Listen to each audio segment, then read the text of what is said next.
here are my top 10 favorite Pokemon in no particular order. Number 1. Swampert. Ruby was my first Pokemon game. I was introduced to Pokemon by my older brother, who by that time had already played through Ruby, Leaf Green, and Diamond. I would always watch him play, and I remember he chose Torchic for his Ruby playthrough, so I ended up choosing Mudkip.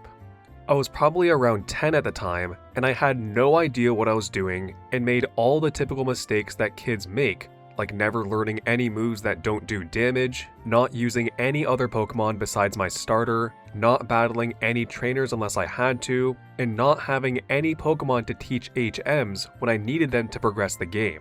I always had to ask my older brother for help, and honestly, if it weren't for him, I never would have gotten into Pokemon, since as a child, and even to an extent as an adult, I didn't really like trying new things. And while he doesn't really play Pokemon anymore, I've stuck with it and have played every generation since then. Recently, I've been using Mega Swampert in Pokemon Champions with the Swampert I used in my original Ruby playthrough after transferring it between 20 years worth of Pokemon games. Number 2. Corviknight. I didn't get a Switch until a few years after it was initially released. I stopped playing Pokemon for a little bit after Sun and Moon, never got Ultra Sun or Ultra Moon, and didn't get Sword or Shield since I didn't have a Switch. It wasn't until my freshman year of college, where Super Smash Bros. Ultimate was so popular, that I ended up getting a Switch of my own after I kept only being able to play on my friend's Switch. While I had a little bit of a falling out with that friend, if it weren't for him, I never would have gotten a Switch. I was hesitant to get into Sword and Shield after learning about Dexit and hearing some mixed reviews about it, but I ended up eventually getting Shield. I initially wanted Sword because I thought Zacian looked cooler than Zamazenta, and I'm not gonna lie, I always just picked the version based off of which box art legendary looks cooler, but the GameStop I went to only had Shield left. Anyway, Rookidee was on my first Shield playthrough team.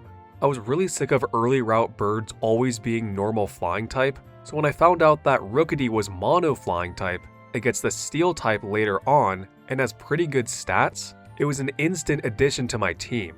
It was one of the first Pokemon I shiny hunted in Scarlet, and I think the black coloring just looks so cool on it. Number 3. Farigiraf. While I did get back into Pokemon a little bit when I got Shield, I really hated Dynamax as a mechanic, and it completely turned me away from wanting to get into the Gen 8 competitive scene. Now, I've said it on the channel before, and I'm not afraid to say it again, but Scarlet and Violet are what got me back into Pokemon and are the reason that I started making videos on this channel. Terastallization was a much more interesting gimmick to me than Dynamax, and because of that, I got back into the competitive scene. Farigiraf was the first Pokemon I trained because I just thought its design was so good, and it seemed like it had potential to be a good Trick Room setter due to its bulk and priority blocking signature ability. It was Reg A at the time, and I ended up making a hard Trick Room team consisting of Farigiraf, Armarouge, Arboliva, Kingambit, Grimmsnarl, and Azumarill, with Farigiraf as the main Trick Room setter. Since then, it's been one of the best non-legendary or paradox Pokemon introduced in Scarlet and Violet, with its most notable results being 2nd place at Worlds 2023 and 1st place at Worlds 2024. In Champions, it's an absolute staple to counter all the fake-out users like Sneasler, Incineroar, Kangaskhan, and Lopunny. Number 4. Haxorus. Black and White 2, specifically Black 2 for me, is my favorite mainline Pokemon game. Take everything great from Black and White 1, make it even better, and you have, in my opinion, the greatest Pokemon games of all time. Haxorus was on just about every one of my Gen 5 playthrough teams, and it felt like such a cheat code for playthroughs. It's relatively easy to obtain Axew, the line evolves at reasonable levels, unlike some other Gen 5 Pokemon that don't start evolving until level 50 plus. It learns great setup moves like Dragon Dance and Swords Dance, and by this age I was smart enough to know that status moves aren't useless. It learned solid coverage moves through TM, which were infinite in this gen, and fairies didn't exist yet, so it had an easy time plowing through teams.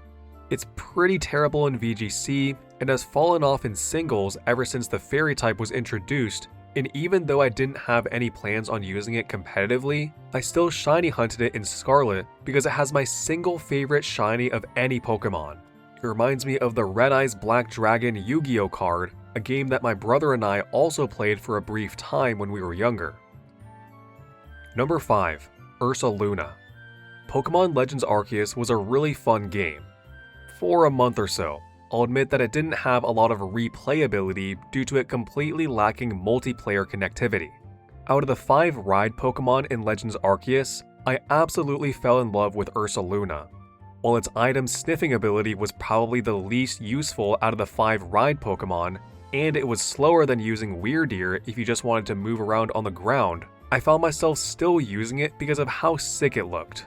Once I found out about its stats, and the fact that it's actually really strong and competitive, it was the Pokemon that I was most excited to use in the Pokemon Home update in May of 2023. I just love one-shotting things with Guts Boosted Facade. I don't have super strong feelings about Blood Moon Ursaluna, and if anything, I actually feel a little negative towards it because it was an absolute nightmare to catch a competitively viable one since it wants a 0 attack IV and 0 speed IV, but with champions getting rid of that issue, maybe I'll start to like it a little more when it inevitably gets added since base Ursaluna was in one of the trailers. Number 6. Rayquaza. Like I said with Swampert, Ruby was my first game. Since I was lazy and didn't want to make an actual team and play fairly, I used Groudon as part of my playthrough and later used Rayquaza to demolish the Elite Four when I wanted to train up my Swampert to get to level 100. It's easily my favorite legendary, and while it's not a great restricted in its base form, it gets a massive viability bump in its Mega, and you know I'm immediately using this thing in Champions restricted formats when it gets added. Other than Pokemon, one of my favorite childhood games growing up was Super Smash Bros. Brawl on the Wii, and I'd watch the Subspace Emissary scene with Rayquaza and play the boss fight against it over and over again. I liked to draw a lot as a kid, and Rayquaza was one of my favorite Pokemon to draw, and I even drew it on a big poster that I had taped up on my wall for the longest time. Like Haxorus, it has an amazing shiny, which I didn't hunt, I got from an event, but either way, I guess I'm just a sucker for black shinies. And yes, it's Rayquaza, not Rayquaza. I will die on this hill. If you disagree, I will fight you. In Minecraft. Number 7. Volcarona. In Gen 6, Volcarona was my go-to egg hatching Pokemon since it's one of the only Pokemon with both Flame Body and Fly. Gen 6, specifically Y and Alpha Sapphire, were the games I spent the second most amount of time in after Scarlet, so I spent a lot of time with this Volcarona. Fly isn't needed to get around anymore in Gens 8 and 9, but I just liked using Volcarona so much that I ended up using one in Scarlet to be my dedicated Flame Body Pokemon. I shiny hunted one to be used as a Rage Powder Struggle Bug supporter in Reg G, and have turned that same one into a Quiver Dance sweeper in Champions. I love it when a Pokemon I find useful in-game or visually appealing at first ends up being competitively viable since it gives me a reason to keep using it later on. Volcarona has been on nearly every Champions team I've made so far, and I love leading with a fake-outing partner like Mega Lopunny, Mega Raichu, or Sneasler and setting up a Quiver Dance. Heat Wave is great for stab spread damage, and Giga Drain is great for coverage. I've surprised many rock-sliding opponents with a Chardy Berry, except Unnerve Aerodactyl that sees right through that strategy. Number 8. Lycanroc Dusk. You might expect me to say that I had a family dog growing up that had the same mark on its face as Lycanroc or something, but unfortunately I don't have any such story. In fact, I've never had a dog, and I've actually never had any pets at all other than some goldfish we got from a fair one year that I didn't even end up taking care of myself. I just really like how Lycanroc looks, and I think its dusk form is the coolest. I wasn't even able to get a dusk form Lycanroc until Gen 8 because Own Tempo Rockruff was originally exclusive to events, and I hadn't been keeping up enough at that time to catch that event.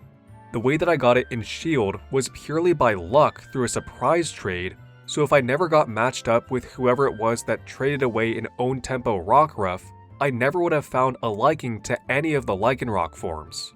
I tried using it in VGC, but after learning that it was quite bad, I tried using it in singles. I had decent success using it in 3v3, and eventually made an RU team with it in Gen 9, which I'll occasionally still use to this day. Number 9. Galarian Weezing. I'm gonna be honest, I'm bad at picking favorites, and it was a little bit of a stretch to put Galarian Weezing on here. The reason it ended up earning a spot is because it was the main thing driving my favorite team I ever used, which was my Arceus Reg J team in Scarlet and Violet, and I even made a whole video showcasing this team on my second channel. Extreme Killer Arceus doesn't use its ability, and neutralizing opposing abilities means no Intimidate, no Armor Tail, no Weather, and no Terrain. I've said it before and I'll say it again, I'm not a great battler. I've never been to a tournament, and I struggle to get into Master Ball every month. However, this was my most successful team I ever built, and it got me the highest ELO that I ever got on Showdown, which was around 1600. I don't think I'll ever be able to use this specific team again, because Reg J was a once-in-a-lifetime kind of format, but as soon as Weezing gets added to Champions, I'm immediately making a neutralizing gas team, and pairing it with Mega Gyarados, Mega Blastoise, Mega Skarmory, or some other Mega that doesn't really care too much about its ability. Number 10. Zamazenta Crowned. Similar to Lycanroc, I don't have any cute story of how Zamazenta reminded me of a dog I owned or something. I just like the way it looks. I didn't always though, since as I said with Corviknight, I originally wanted to get Sword because I thought Zacian looked cooler. I'm definitely glad that I ended up getting Shield though, because of how hard Zacian fell off in Scarlet and Violet. The main reason that I like Zamazenta so much is that I just think it's an incredibly well-designed restricted legendary in addition to being a cute big dog Pokemon. I don't know that I've ever heard anyone complain about Zamazenta being overpowered, whereas I've definitely heard complaints about Calyrex or Miraidon. I feel a similar way about it as I do for Farigiraf. It can be played both offensively and defensively, doesn't do anything crazy, doesn't have any cheater mechanics, but offers something invaluable to a team with Wide Guard.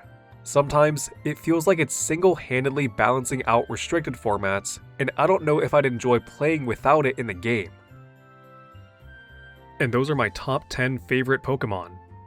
Feel free to comment your top 10 or top 5 and go into as much or as little detail as you'd like. Either way, I hope you enjoyed this little bit of a different video than normal. Unfortunately, I will no longer be uploading on a schedule due to both the lack of ideas and some changes that have been happening in my personal life. I may eventually get back to weekly uploads, but for the foreseeable future, I will only be posting when I have the time. Anyway, if you want to support me and my channel, just leave a nice comment. If you want to take it a step further, you can become a member for 99 US cents a month to get a badge next to your name and early video access like all of these lovely people. Shout out to my level 2 members, Luki Skywalker, Zephyro, Codename Unknown, and John for your extra support. I have a second channel, Extra Bell, where I post unscripted videos and videos I've scrapped from the main channel, and a Twitch channel where I occasionally stream champions. Likes are also one of the ways that YouTube determines if a video should be passed around to more people, so if you feel that this video deserves to be, I would appreciate it. Thanks for watching.